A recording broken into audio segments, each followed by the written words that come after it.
Aubrey, start with the scary moment of your injury. It's a while now, and you're coming back, but just walk me through what that was like.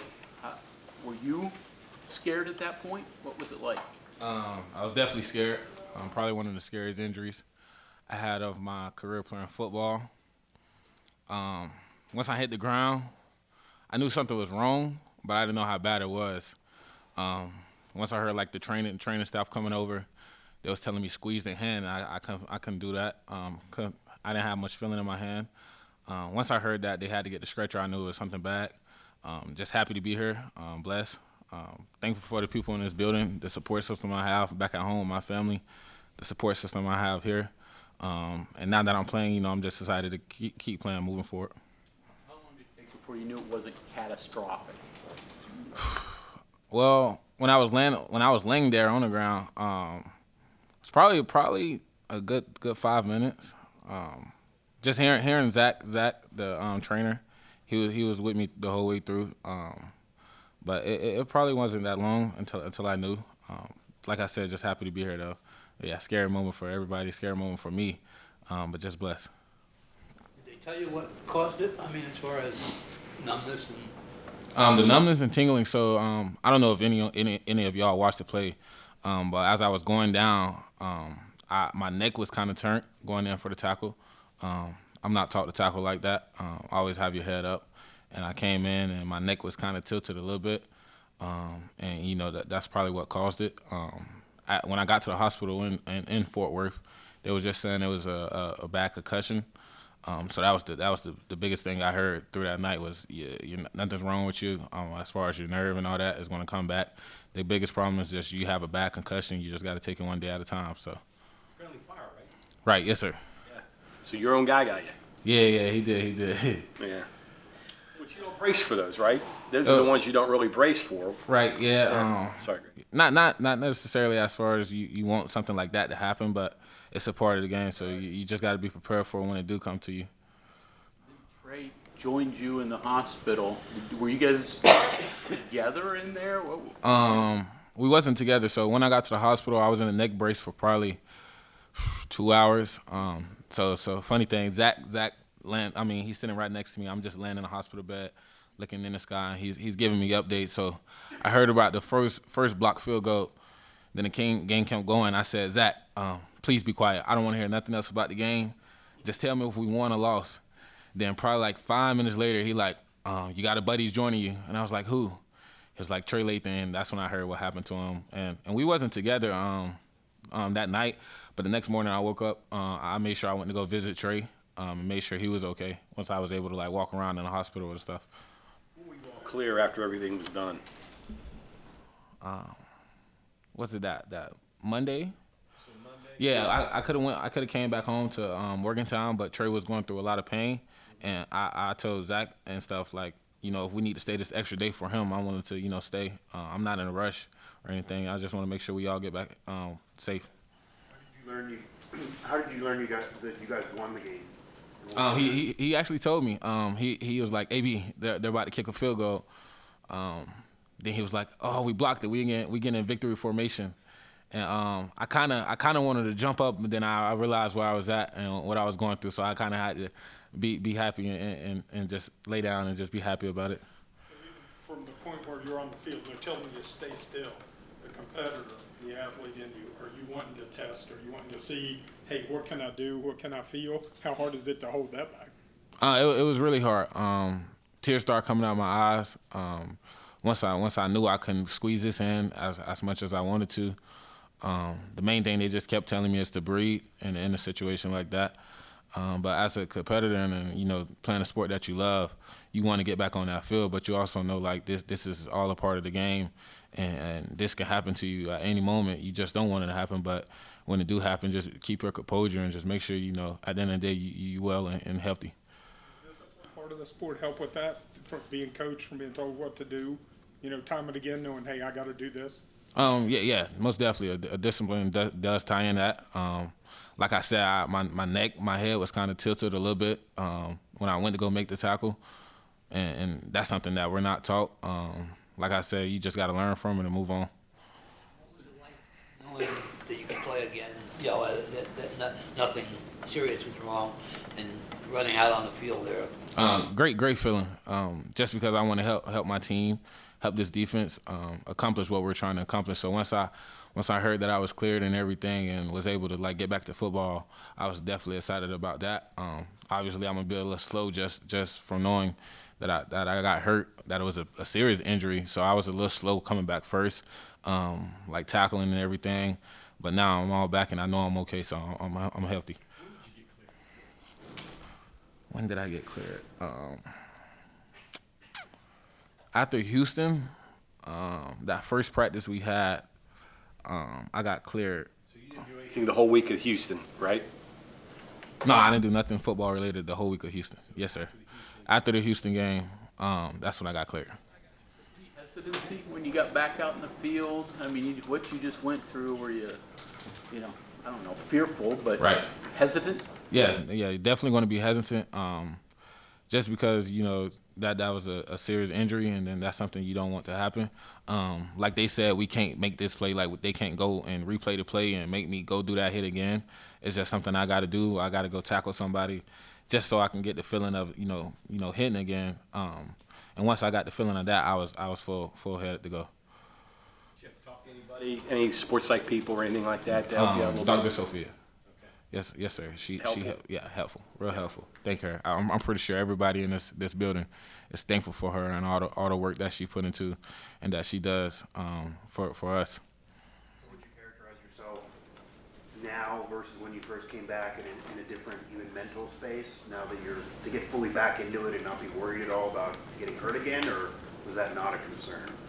I don't think it's a concern. My job is to help us go 1-0, help this defense win a ball game, and that be my only concern. If I'm on the field hesitant about tackling or hesitant about putting my head in there again, that means I shouldn't be out there. I need to take some more time off. So I don't think it's a concern at all. Talk about the BYU defensive performance. 37-7, almost had the shutout there. What were you guys doing right? Doing our 111, having fun. That's what we was doing. We was having fun out there, enjoying the night game in this stadium. Appreciate the fans coming out and bringing the intensity. And we was feeding off them just how they feed off us. But our defense stepped up, played big, same as the offense. We played complementary football together. Special teams, we got to clean up a little bit, but other than that, we played some complementary football, and that's what we needed for this program. Defensively, the group wasn't doing well in the other games recently where things weren't going quite as well, and you said clean things up, but give me some examples of what you cleaned up. Some of our tackling was better last night than the previous nights or previous games. Just us dropping in our landmark, that was a big thing that we cleaned up. And then just alignment, assignment, and effort. Everybody just doing their job. At the end of the day, that's what it takes on defense is everybody doing their 111, and that's what we cleaned up a lot. This year seemed to be kind of streaky. You had that stretch there, I think, from probably the end of the Duquesne game through probably Houston, where you guys played really good. Then there were a couple games there where it was a little uneven and not good. And then the last couple games have been really good again. Why has this defense been so streaky, you think? I'm not sure, honestly. I'm not sure why we've been streaky.